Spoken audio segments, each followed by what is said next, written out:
Shalom, selamat pagi Bapak Ibu, Saudara yang dikasih oleh Tuhan.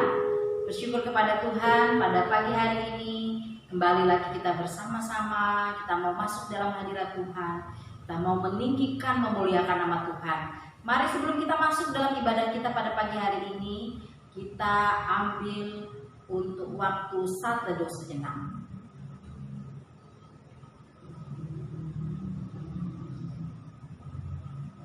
Amin. Ada sebab anugerah. Haleluya. Kita bersyukur kepada Tuhan hanya karena kasih setia Tuhan, hanya karena anugerah Tuhan kita boleh ada, kita boleh menghadap hadiratnya pada pagi hari.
Semata-mata karena anugerah kami boleh ada sebagaimana kami ada menghadap hadirat-Mu.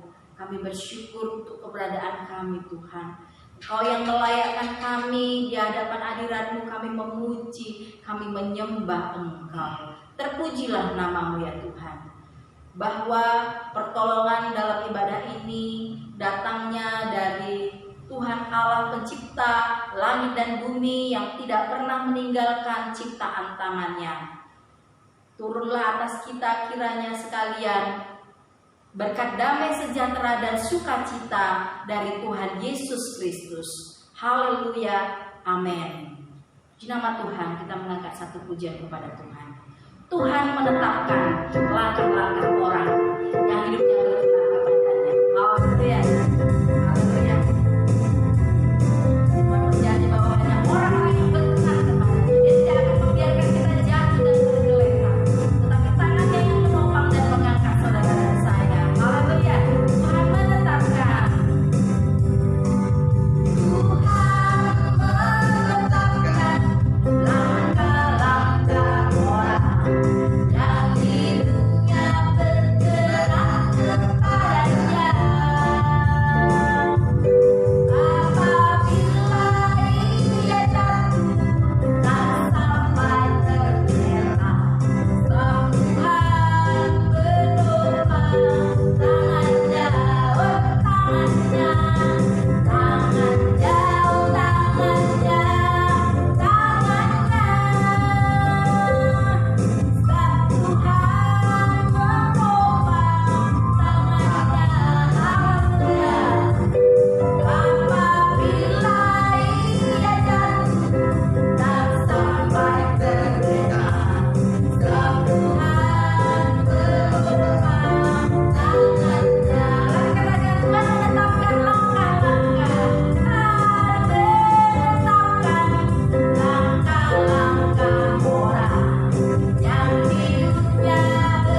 kepada Tuhan.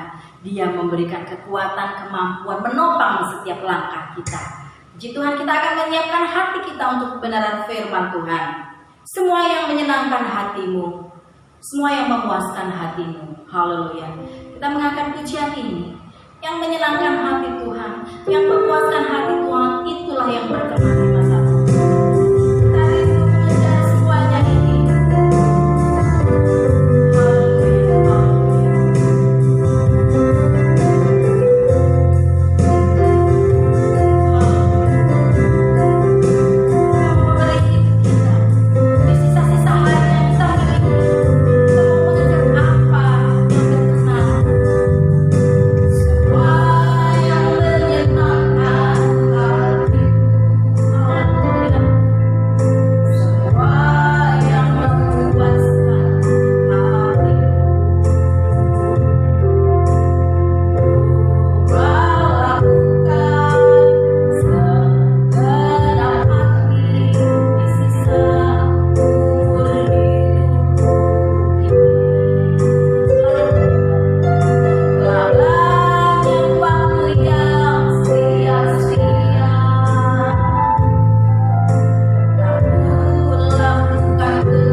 Mari kita berdoa.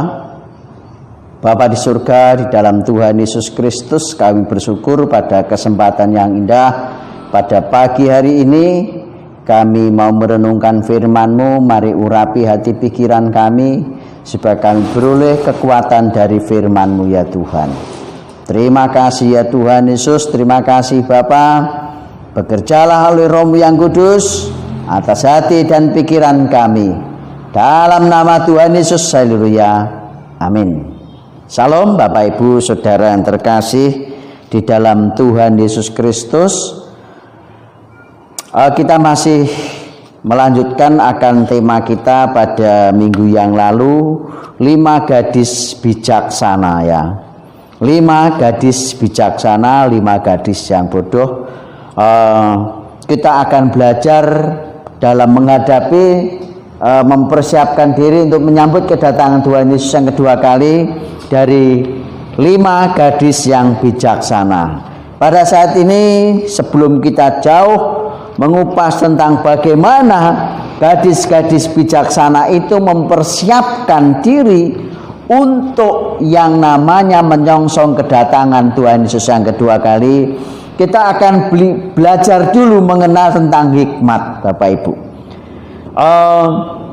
Bagaimana ciri-ciri daripada orang yang berhikmat atau orang yang bijaksana itu? Dengan mengenal 12 ciri ini, maka kita akan tahu gadis-gadis yang bijaksana ini sejauh mana persiapannya.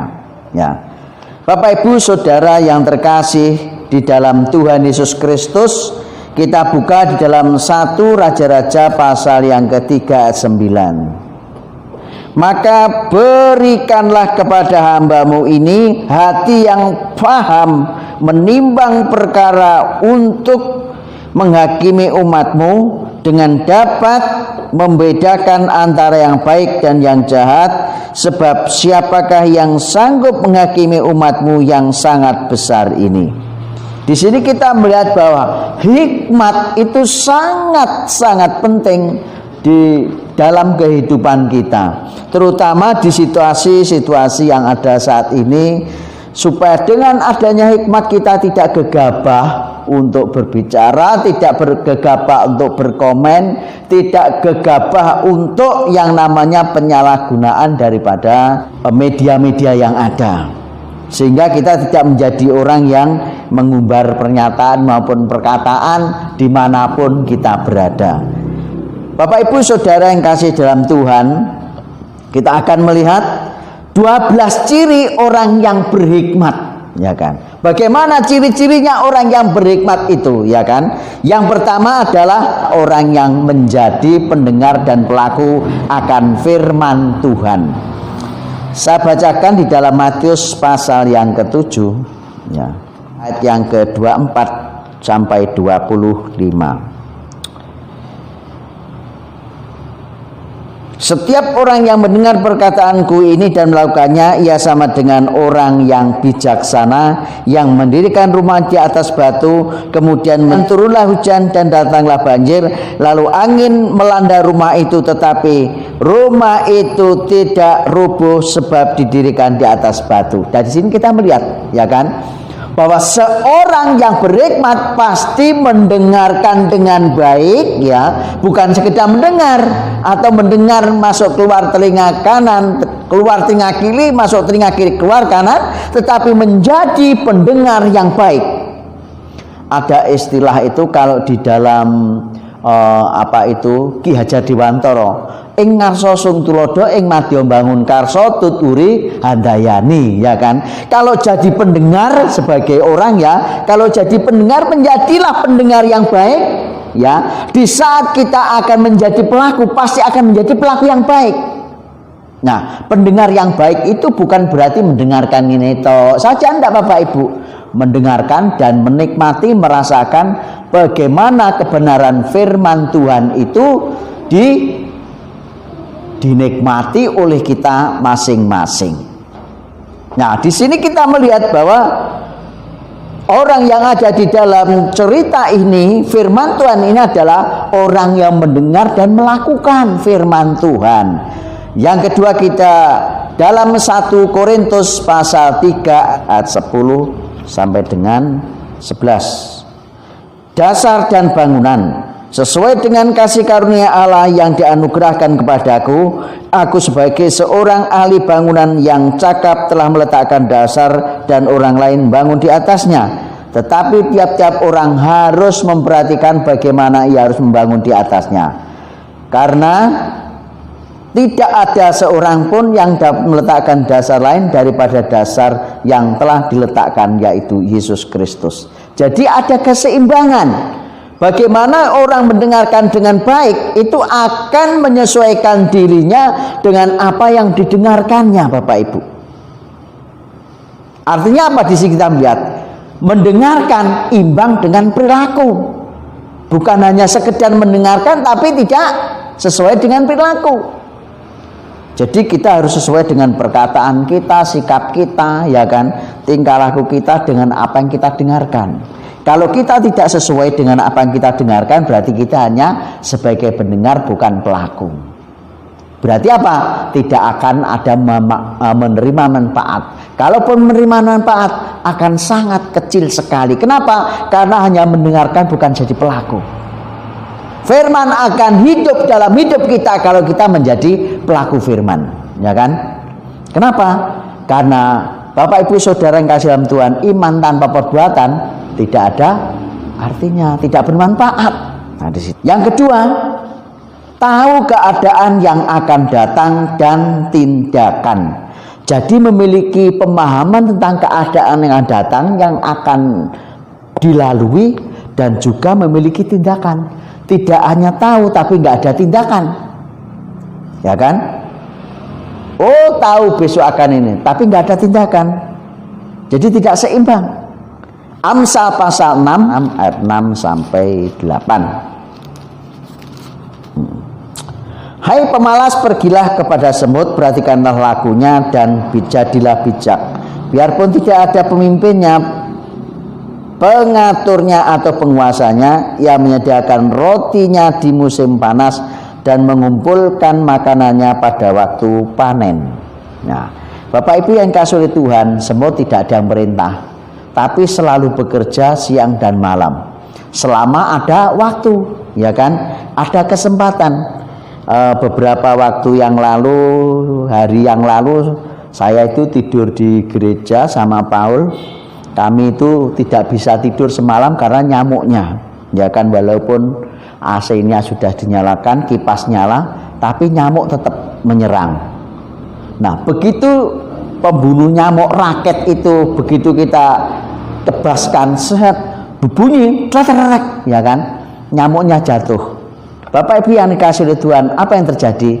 Tidak lama, paling banter 1 menit, itu paling lama, semut itu sudah datang mencari makanan nyamuk-nyamuk yang mati itu tadi. Jadi kita perhatikan, semut itu bekerja 24 jam, ya kan, untuk mencari makan untuk masa yang akan datang atau persiapan. Kenapa? Karena tidak tahu kapan datangnya, tetapi semut selalu bekerja. Kejadian 41 ayat 1 sampai dengan 7. Setelah lewat 2 tahun lamanya, bermimpilah Firaun bahwa ia berdiri tepi sungai Nil.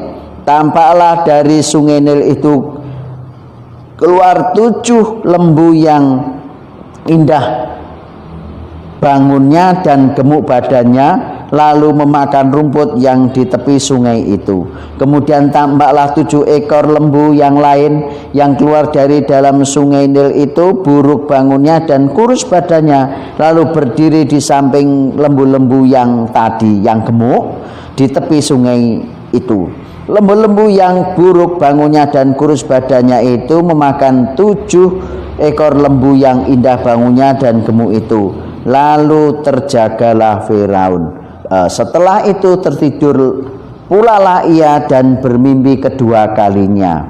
Ayat 7, bulir yang kurus itu menelan 7 bulir yang bernas dan berisi tadi. Lalu terjagalah Firaun, agaknya ia bermimpi. Bapak Ibu Saudara yang terkasih dalam Tuhan, ini Firaun adalah menerima firasat bagaimana keadaan yang akan terjadi, tetapi dia tidak tahu apa yang harus dilakukan. Disinilah Bapak Ibu yang kasih dalam Tuhan Yesus, Firaun bertanya-tanya, ada apa?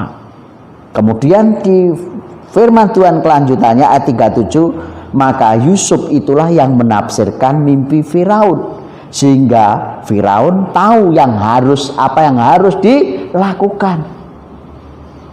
Atas siapa? Atas hikmat, atas apa yang disampaikan oleh Yusuf pada saat itu. Bapak Ibu Saudara yang terkasih di dalam Tuhan Yesus Kristus, ini harus ada keseimbangan. Ciri orang yang berhikmat tahu keadaan yang akan datang dan ada tindakan untuk waktu yang akan datang. Bapak Ibu yang dikasihi oleh Tuhan, kita tahu kan, kita pasti akan mati. Tetapi apa yang kita persiapkan, kita lakukan sebelum kita mati, ya kan? Karena hidup ini ada batasnya, Bapak Ibu. Dan kita waktunya sekiranya dipercepat dengan situasi yang ada saat ini. Siapa yang lebih dulu, ya kan, dengan situasi yang ada saat ini COVID, siapa yang lebih dahulu mengakhiri hidup di dunia ini.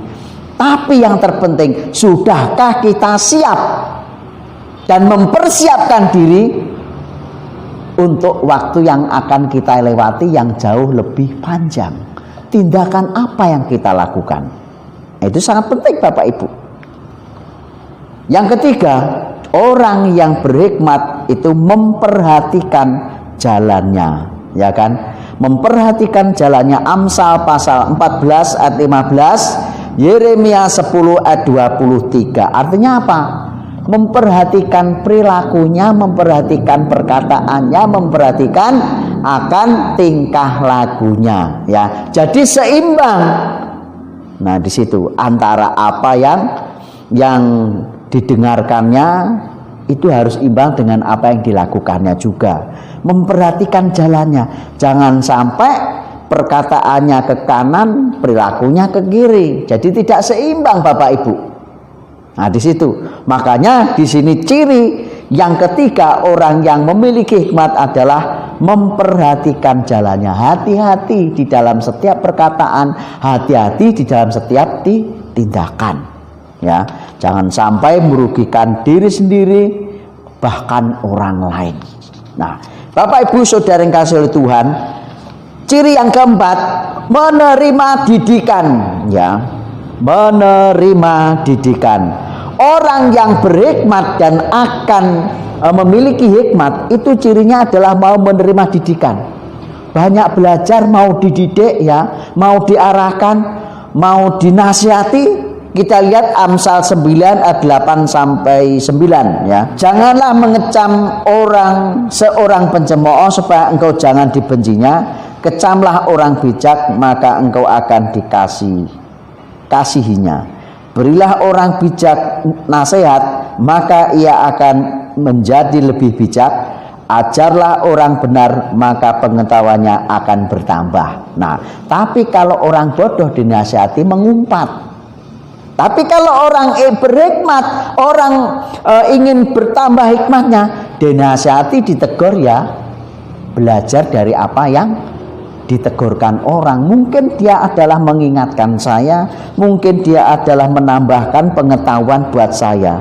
Makanya di situ Tuhan katakan bahwa berilah orang bijak nasihat, maka ia akan menjadi lebih bijak. Kenapa? Banyak mendengarkan. Ajarlah orang benar, maka pengetahuannya akan bertambah. Ya, kalau orang ingin benar, kalau orang benar pun, kalau dinasihati, ya kan, kalau diajar, maka dia akan senang. Karena apa? Sama dengan begini, kalau ada di depan saya 10 orang menasihati saya, sama dengan saya sudah menguasai 10 orang ini. Kenapa? Karena saya mendengarkan apa yang 10 orang ini katakan. Tapi kalau sebaliknya, saya nggak mau mendengarkan ini, maka berbeda lagi. Saya sama dengan orang yang bodoh, yaitu yang mengecam dan mencemooh orang. Karena orang menasihati saya anggap apa? Sebagai pembencian terhadap saya. 5, hidupnya bertumbuh dalam hikmat, ya kan? Orang yang berhikmat itu pasti hidupnya bertumbuh dalam hikmat.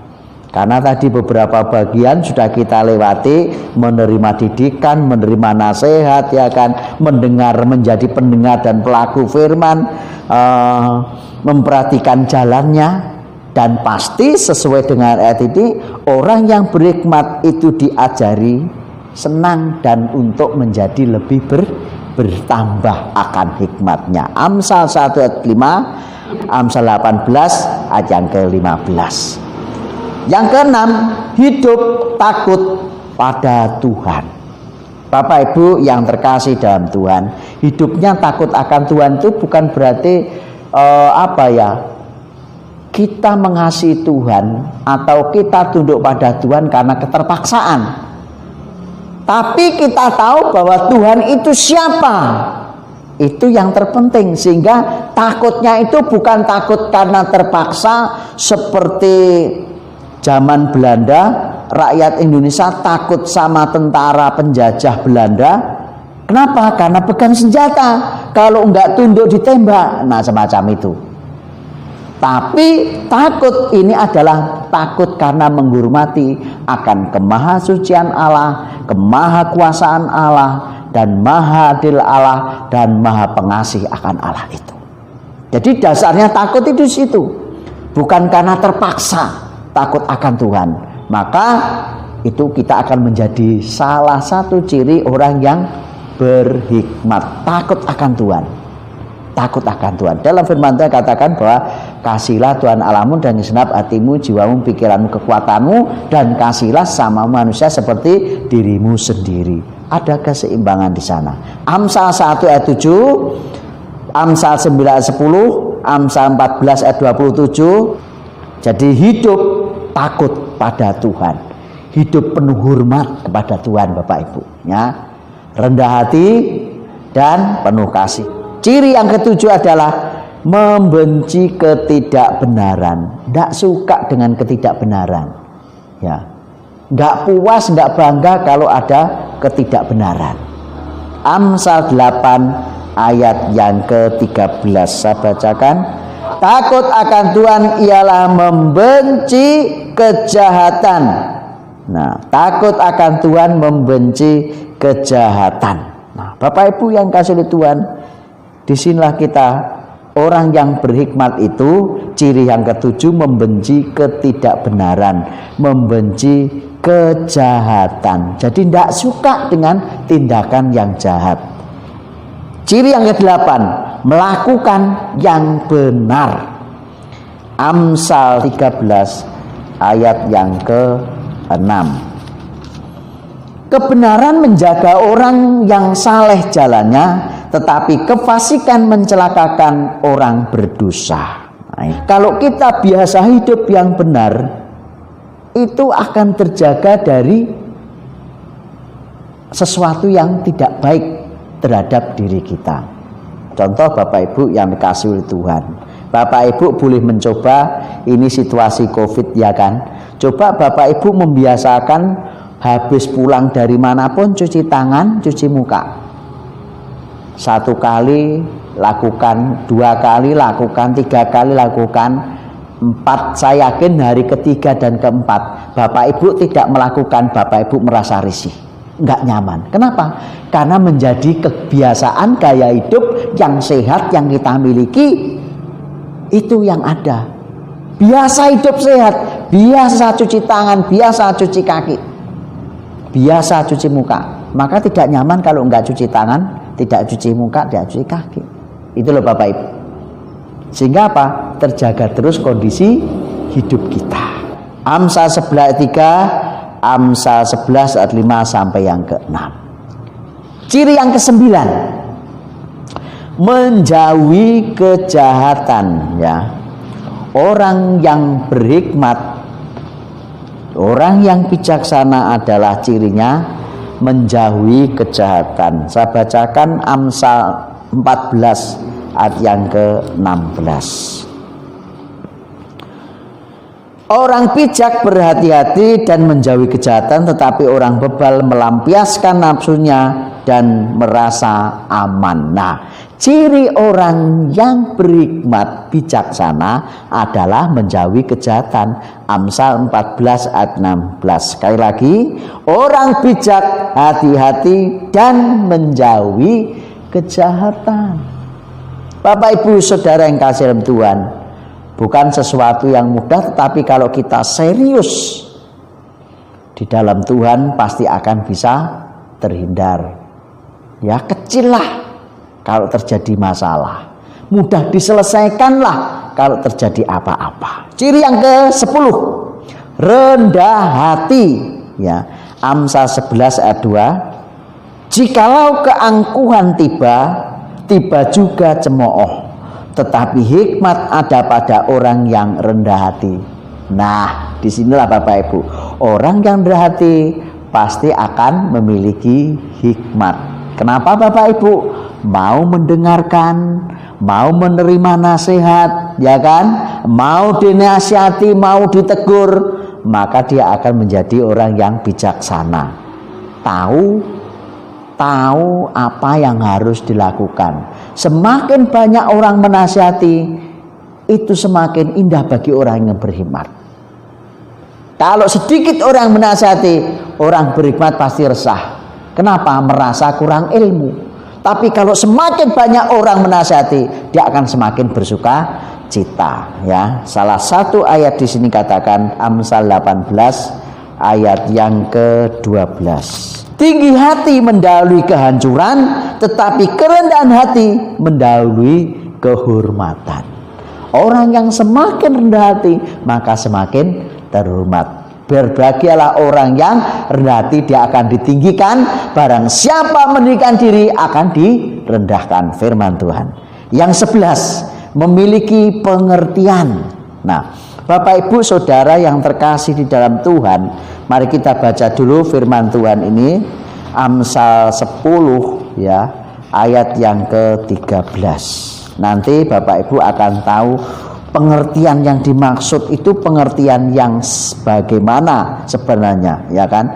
Di bibir orang berpengertian terdapat hikmat, tetapi pentung tersedia bagi punggung orang yang tidak berakal budi.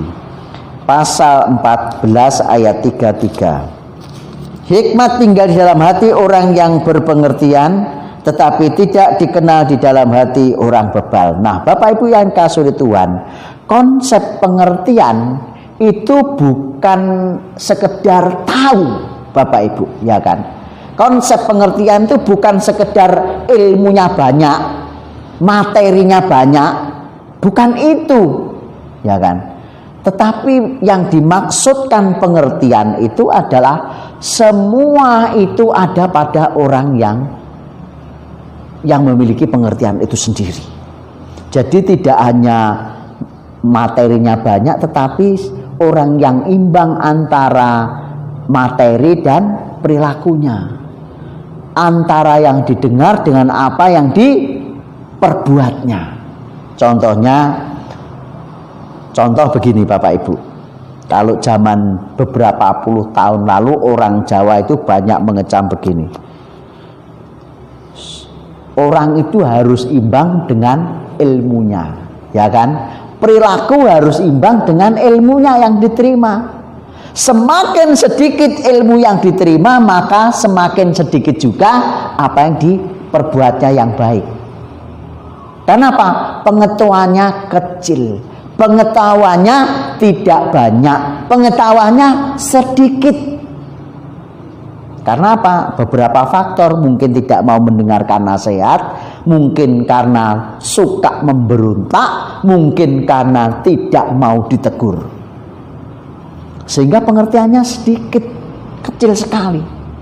Bukan berarti kalau sekolahnya sudah sarjana itu adalah pengertiannya juga setingkat sarjana. Itu adalah sempurnanya, normalnya. Antara sekolah sarjana sama pengertiannya seimbang, tapi belum tentu, ya kan? Karena pengertian ini kalau di Jawa itu menyangkut namanya perilakunya, gitu. Bapak Ibu Saudara yang terkasih di dalam Tuhan Yesus Kristus, jadi pengertian mengerti di sisi lain juga mengerti akan kehendak Tuhan. Bagaimana, apa kehendak Tuhan? Nah, ini kalau di sini sudah berbicara namanya mengerti kehendak Tuhan, itu berarti sudah ibaratnya ilmu yang tertinggi, Bapak Ibu. Untuk mengerti kehendak Tuhan dan mengerti kehendak Tuhan dan sekolah tentang Tuhan, itu berarti ilmu yang tertinggi di situ.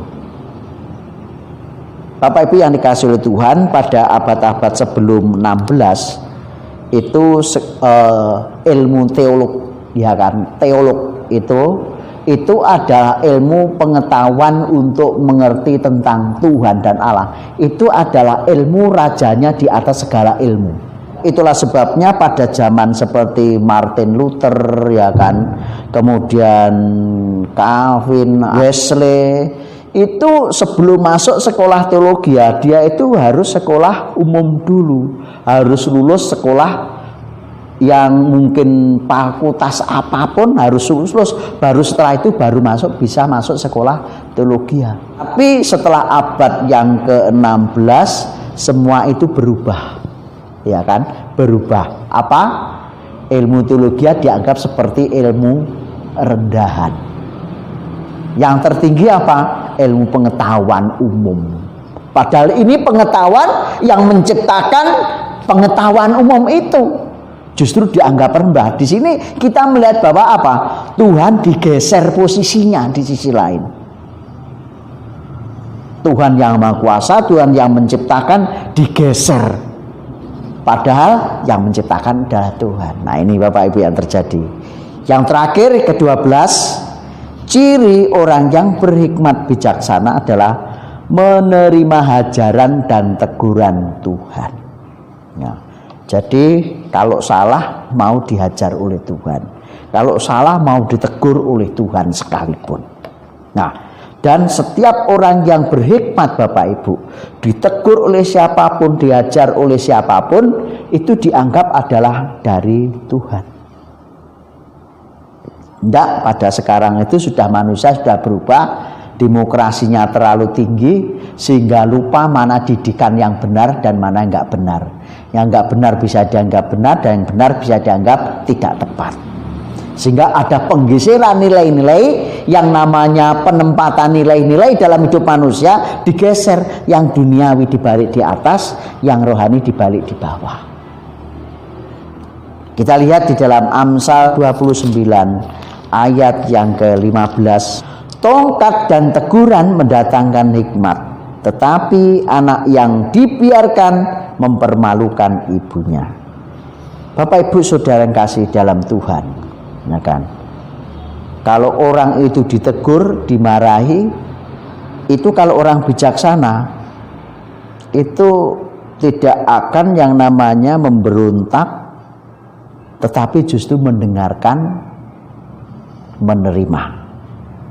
Tapi kalau orang itu tidak mau teguran, nah, pasti yang terjadi adalah memberontak. Bagaimana kalau anak memberontak? Tidak jelas ke depannya, tidak mau sekolah, ya kan? Tidak jelas aktivitasnya, ya kan? Seperti banyak anak-anak yang nggak jelas di jalanan, kadang-kala nggak jelas. Memang ada yang mahasiswa, itu yang sekolah karena dia mahasiswa lah. Tapi yang nggak mahasiswa, ya kan? Bapak Ibu yang dikasihi oleh Tuhan, atau yang nggak sekolah, kasihan, ya kan? Kasihan anak itu, kasihan keluarganya, kasihan bangsa dan negara kita. Jadi Bapak Ibu Saudara yang dikasihi oleh Tuhan, kalau kita ingin jadi orang berhikmat, ciri yang terakhir katakan mau dihajar, mau ditegur, terlebih oleh Tuhan. Tuhan Yesus memberkati. Bapa di surga, terima kasih kebenaran firman pada siang hari ini, biarlah boleh menguatkan kami, membangun kami, untuk kami menjadi lebih berhikmat dan bijaksana di dalam menghadapi setiap tapak detik dari kehidupan yang ada saat ini yang penuh tantangan ya Tuhan, dan penuh perjuangan. Dan Bapa di surga, dalam nama Tuhan Yesus, kebenaran firman-Mu meteraikan di dalam hati kami supaya kami menjadi lebih bijaksana di dalam hari dan waktu yang akan kami lalui. Terima kasih ya Tuhan Yesus, terima kasih Bapa di surga. Kami bersyukur ibadah ini kami biarlah berkenan kehadirat-Mu dan kebenaran firman-Mu yang menjadi tiang penegak bagi kami dalam kehidupan kami, di hati kami sepanjang masa yang kami lalui. Bapa di surga, pada kesempatan yang ini kami serahkan Bapak Ibu Saudara kami dalam tangan kuasa-Mu ya Tuhan. Tuhan campur tangan pimpin, baik ya Tuhan Yesus, yang sakit saat ini kami serahkan dalam nama-Mu, Pak Rubianto, Bu Rubianto khususnya, dan kami serahkan saudara-saudara kami Bu Lamidi yang sakit, Tuhan sembuhkan, Tuhan jamah oleh kuasa darah-Mu, makan minum obat yang diminum Tuhan jamah oleh kuasa darah-Mu Tuhan Yesus Kristus, supaya sehat dan pulih kembali. Bapa di surga, di dalam nama Tuhan Yesus kami serahkan Bapak Ibu Saudara kami yang saat ini sehat dan saat ini juga penuh tantangan, kami serahkan dalam nama-Mu. Tuhan yang campur tangan, Tuhan yang meringankan oleh hikmat dan kebenaran firman-Mu ya Tuhan. Kami serahkan pakai mereka juga masing-masing bagi kemuliaan-Mu dimanapun Bapak Ibu Saudara kami berada, baik di Nganjuk, di luar Nganjuk, di luar pulau, bahkan di luar negeri, kami serahkan dalam kuasa-Mu ya Tuhan. Yang saat ini penuh dengan pergumulan, Tuhan yang campur tangan, Tuhan yang meringankan, Tuhan yang angkat pergumulan mereka, Tuhan ubahkan menjadi jawaban-Mu dan karya-Mu di dalam kehidupan mereka ya Tuhan. Terima kasih ya Tuhan Yesus, terima kasih. Dan Bapa di surga, kami serahkan ya Tuhan untuk GKIN dalam kuasa-Mu, mulai dari pimpinan umum sampai dengan majelis daerah dan gereja lokal dalam tangan kuasa-Mu Tuhan lingkupi.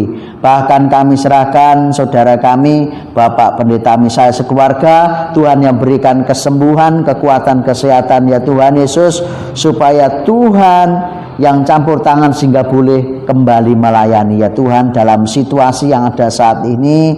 Tuhan yang memberkati, menopang selalu. Kami serahkan ya Tuhan Yesus saudara-saudara kami dari berbagai denominasi umat-Mu, Tuhan campur tangan, yang sakit saat ini sembuhkan, yang susah Tuhan hiburkan, yang lemah Tuhan yang menguatkan. Kami percaya Roh-Mu yang kudus bekerja selalu ya Tuhan, dan menguatkan dimanapun saudara kami berada, baik di Nganjuk, baik di Jawa Timur, bahkan di seluruh Indonesia dan di luar negeri.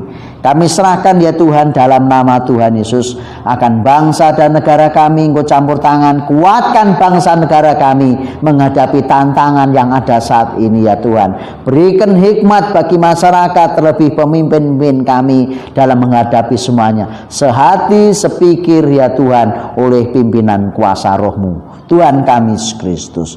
Baik kami serahkan presiden, wakil, para menteri dan jajarannya, dan juga ya Tuhan sampai tingkat daerah bahkan tingkat RT. Kami serahkan juga lembaga negara, baik langsung maupun tidak langsung, Engkau campur tangan pimpin elemen-elemen. Bahkan ya Tuhan Yesus, kami serahkan tenaga medis TNI Polri yang mengawal situasi yang ada saat ini. Engkau berikan hikmat-Mu dan Roh-Mu, kekuatan, kesehatan, dan bahkan keluarga mereka yang ada, yang mereka tinggalkan untuk mengemban tugas bangsa dan negara yang saat ini ya Tuhan. Terima kasih Tuhan Yesus, terima kasih Bapa. Kami serahkan ya Tuhan doa kami dalam tangan kuasa-Mu, di dalam nama Tuhan kami Yesus Kristus. Biarlah anugerah damai sejahtera, kekuatan dan kuasa dari Allah Bapa, Putra dan Roh Kudus, kasih-Nya, berkat-Nya melimpah atas Bapak Ibu Saudara sekalian, dan dipakailah Bapak Ibu menjadi alat Tuhan, garam dan terang dimanapun Bapak Ibu Saudara berada, sesuai dengan kebenaran firman Tuhan. Di dalam nama Allah Bapa, Putra dan Roh Kudus, Tuhan Yesus memberkati.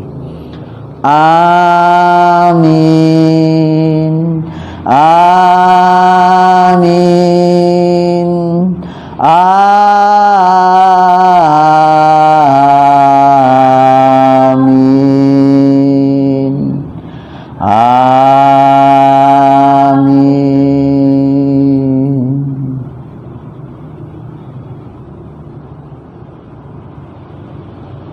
Amin.